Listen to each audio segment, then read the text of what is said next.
The gavel slammed, silencing the courtroom, but the echo of injustice still screamed in Aisha Carter's chest.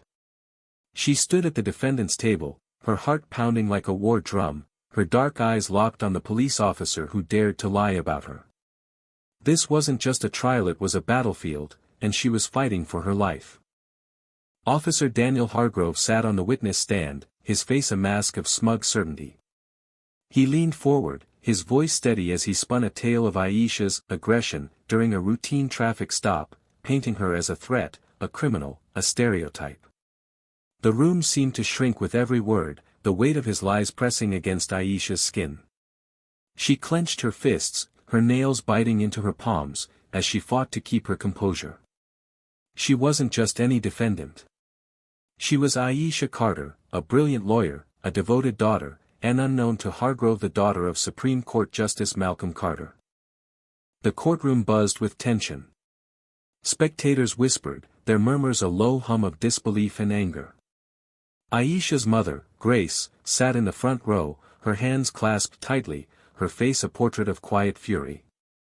Beside her, Aisha's younger brother, Jamal, glared at Hargrove, his jaw tight, his eyes promising retribution. The judge, an older black man named Judge Ellis, leaned forward, his gaze sharp, sensing the undercurrent of something bigger than a simple case of resisting arrest. Hargrove's story was smooth, too smooth. He claimed Aisha had sped through a red light, shouted obscenities, and reached for something in her glove compartment, a gun, he implied. Every word was a calculated jab, designed to dehumanize her, to reduce her to a caricature of a dangerous black woman.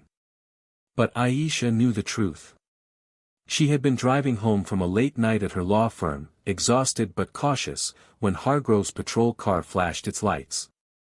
She had pulled over, calm and cooperative, only to face his unwarranted hostility. His accusations were baseless, his search of her car illegal, and his arrest a blatant abuse of power. I asked her to step out of the vehicle, Hargrove continued, his voice dripping with false sincerity. She refused, became belligerent, and made threatening gestures.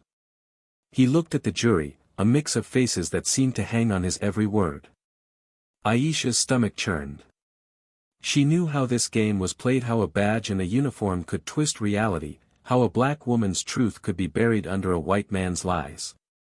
Her lawyer, Sarah Nguyen, a fierce advocate with a reputation for dismantling corrupt cops, leaned close. "Stay calm, Aisha," she whispered. "We've got this." But Aisha's calm was a fragile thing, stretched thin by the weight of Hargrove's words.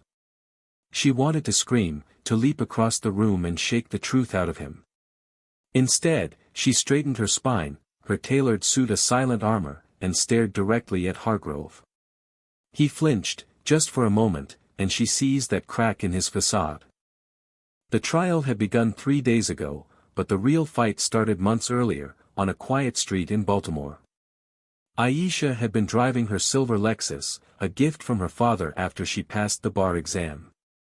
She was proud of that car, a symbol of her grind, her late-night studying, her refusal to let the world's biases define her. But to Hargrove, it was just another, suspicious vehicle. He had pulled her over, claiming she ran a red light, a lie she immediately challenged. His response was a sneer, a demand for her license, and a search of her car that turned up nothing but her briefcase and a half-empty coffee cup. When she questioned his authority, his hand went to his holster, and his voice turned cold. "Step out, or I'll make you." She complied, her heart racing, her mind flashing to every news story of black lives ended by a trigger-happy cop. She gave her name, her profession, her rights, but Hargrove didn't care. He cuffed her, rougher than necessary, and charged her with resisting arrest and disorderly conduct. The charges were flimsy, but they stuck, because Hargrove's word carried weight. To the system, he was the hero, and she was the villain. Now, in the courtroom, Sarah Nguyen stood, her heels clicking sharply on the hardwood floor. "Officer Hargrove," she began, her voice calm but lethal, "you stated Ms. Carter was aggressive. Can you describe exactly what she said or did to warrant that description?"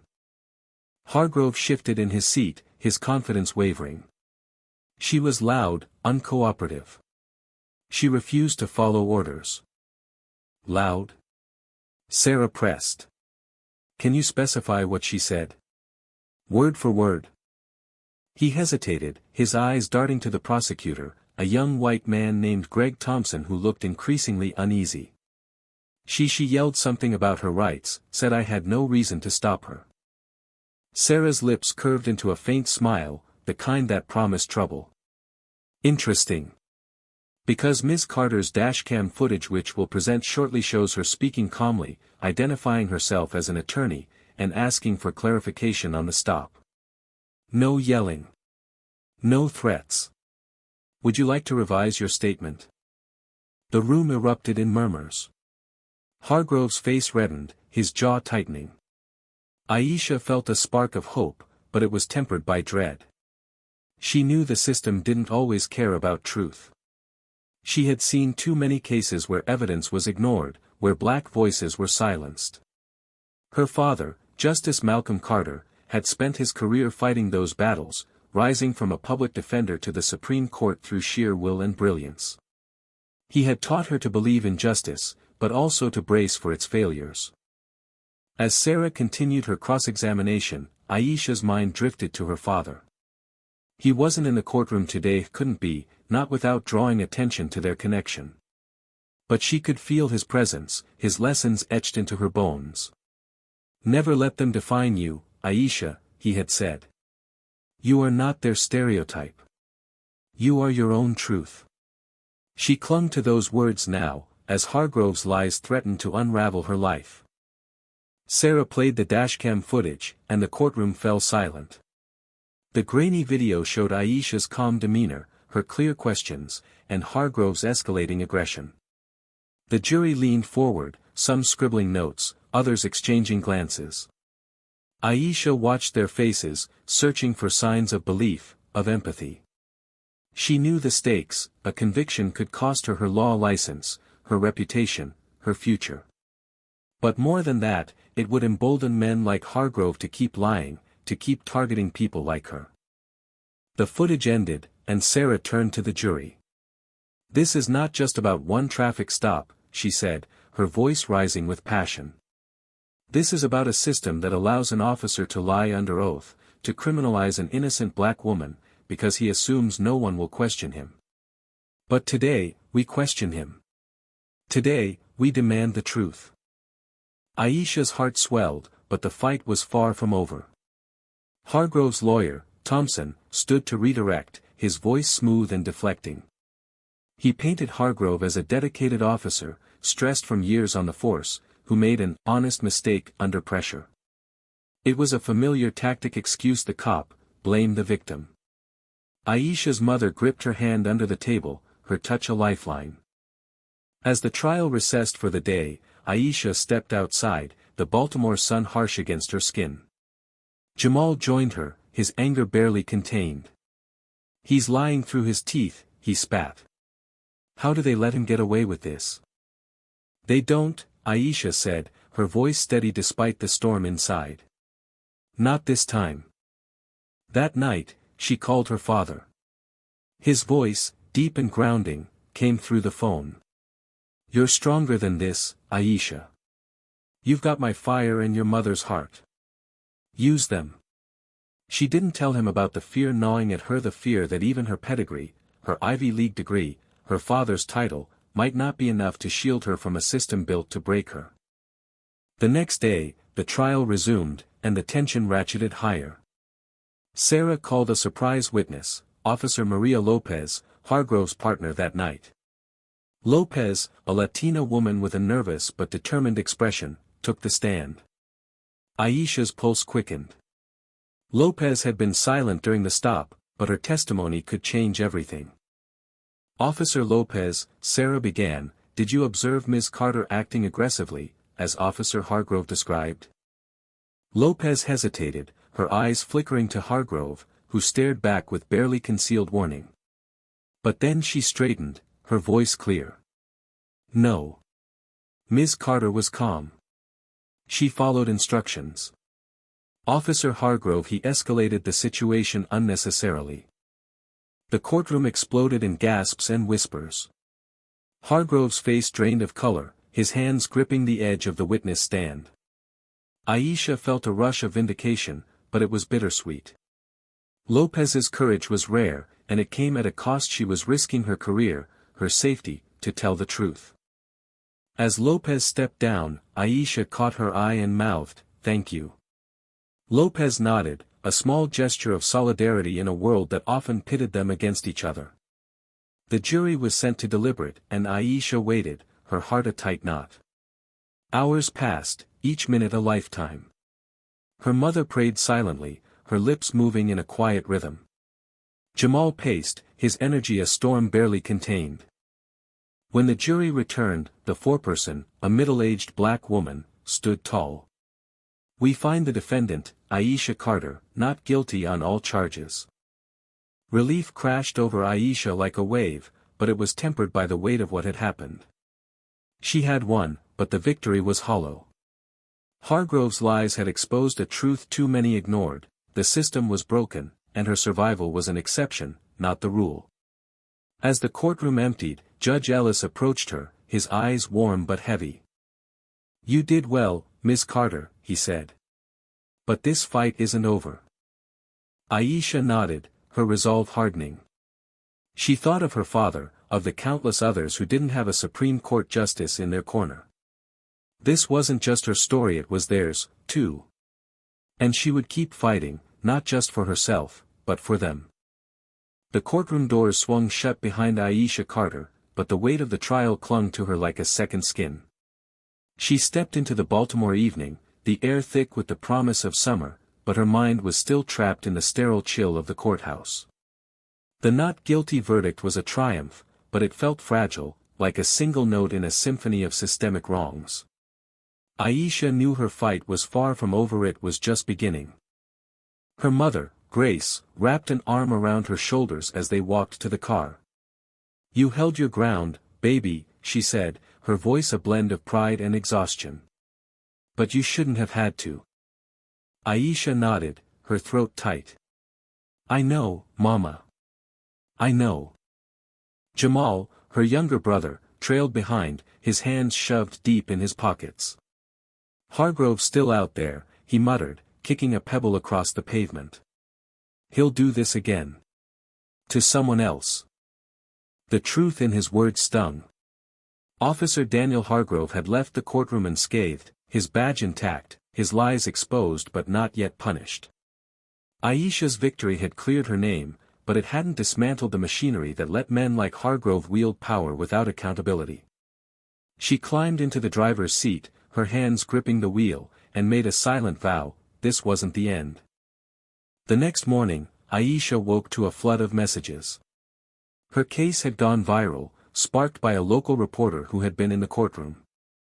Social media was ablaze with hashtags "Justice for Aisha," "End Police Lies," and clips of Officer Maria Lopez's testimony were circulating, her quiet courage igniting debates across the city. Aisha scrolled through the posts, her heart a mix of gratitude and unease. Some called her a hero, others a symbol of resistance, but too many questioned her innocence, their comments laced with the same stereotypes Hargrove had tried to pin on her. "She must have done something," one user wrote. "Cops don't just arrest people for no reason." She tossed her phone onto the bed, her anger flaring. The doubt, the assumptions, they were as old as the city itself, rooted in a history that refused to stay buried. But then her eyes caught a different post, from a young black woman named Keisha.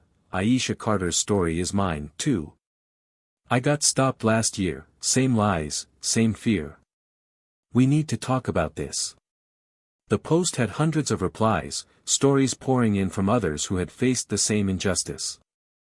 Aisha's chest tightened, not with fear this time, but with purpose. She called Sarah and Gwyn, her lawyer, who answered on the first ring. "You've seen the news?" Sarah asked, her voice sharp with excitement. "This is bigger than we thought. People are angry, Aisha. They want change." "Then let's give it to them," Aisha said, her voice steady. "I want to meet with community leaders, activists, anyone who'll listen. We need to turn this into something real. Sarah agreed, and by noon, Aisha was at a community center in West Baltimore, surrounded by faces both familiar and new. There was Keisha, the woman from the Post, her eyes bright with determination. There was Marcus, a local organizer who had been fighting police brutality for decades. And there were other mothers, students, pastors, all drawn together by Aisha's story, by the shared wound of a system that too often failed them. Marcus stood at the front of the room, his voice booming. What happened to Aisha Carter isn't new. It's just rare that we get to see the truth come out. We've got dashcam footage, a brave officer who spoke up, and a woman who refused to be silenced. But how many don't get that chance? The room murmured in agreement, the air heavy with shared pain. Aisha took the microphone, her hands trembling but her voice clear. I'm not special, she said. I'm a lawyer, yes. My father's a judge, yes. But none of that should matter. No one should need a Supreme Court justice in their family to get justice. This isn't about Mike, it's about all of us. The crowd erupted in applause, but Aisha wasn't done. Officer Hargrove lied because he thought he could. He thought the system would protect him. And for too many, it does. But we're here to say, not anymore. The meeting stretched into the night, ideas flying, petitions, protests, a push for body cameras and independent oversight. Aisha felt alive, her fear transformed into fuel. She thought of her father, Justice Malcolm Carter, who had called her after the verdict. You're not just my daughter, he had said. You're a force. Use this moment, Aisha. Change the game. Over the next week, Aisha became a reluctant leader. She spoke at rallies, met with city council members, and sat for interviews that reached millions. Her story wasn't just about a traffic stop, Anna Marie, it was a spark, igniting conversations about race, power, and accountability. But with visibility came backlash. Hate mail flooded her inbox, accusing her of playing the race card, of defaming a good cop. Hargrove supporters rallied, painting him as a victim of a woke mob. Aisha read the messages, her stomach churning, but she refused to back down. Then came the call that changed everything. It was Officer Lopez, her voice low and urgent. Aisha, I need to tell you something. Off the record. They met at a quiet coffee shop, far from prying eyes. Lopez looked tired, her uniform replaced by jeans and a hoodie, her eyes scanning the room nervously. Hargrove's not just a bad apple, she said, leaning close. He's part of a group. Cops who target black drivers, falsify reports, cover for each other. I've seen it. I've kept quiet too long. Aisha's heart raced. Why are you telling me now? Because of you, Lopez said. You didn't let him win. I want to help, but I'm scared. They'll come for me. Aisha reached across the table, her hand steady. You're not alone. We'll protect you. But we need evidence.